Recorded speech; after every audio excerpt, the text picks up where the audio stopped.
شايفين الصورة اللي قدامكم دي؟ لو ركزتوا فيها كده هتشوفوا، ما تركزوا انتوا كده وشوفوا ايه اللي فيها. امبارح عملت فيديو وقلت ان في ناس كانت رايحة الشغل بتاعها وراكبة الباص ولقوا طفل مرمي في الصحراء، وطبعا لقوه ميت. واتكلمت كده وقلت يعني حرام وبتاع ويعني حسب الله ونعم الوكيل في اللي عمل كده. هتفاجئ النهارده بصوره زي دي، وطبعا صور مش هينفع اعرضها عشان خاطر اكيد هتحذر الفيديو برضو.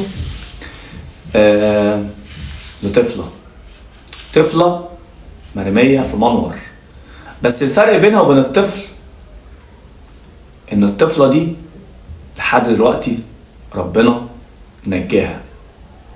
ولما سألت عن القصة بتاعتها عرفت ان اللي عمل كده فيها 2 مخطوبين لبعض، والمفروض ان البنت عايشة معاه في نفس البيت مع اهله، يعني هم على علم باللي بيحصل. ولما غلطوا الغلطة دي رموا الطفلة في المنور، رموها من فوق في بطاطين عشان تقع، تبقى طبعا مفيش صوت يطلع لها. لكن إرادة ربنا فوق كل شيء.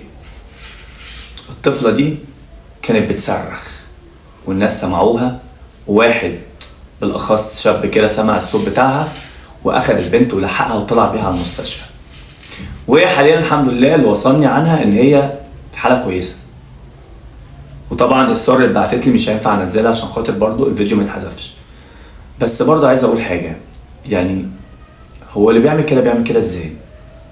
يعني برضو بيجيلك قلب ازاي؟ يعني ان دي طفلة بالحبل السري بتاعها، وامبارح طفل، بتغلطوا وبتتنيلوا، صلحوا غلطاتكم، ما توصلوش المواضيع لكده. اتجوزها، استر عليها، لان الطفل اللي بيترمى ده ملوش ذنب. حسب الله ونعم الوكيل. سلام، وانتظروني في فيديو تاني مهم جدا بعد قليل.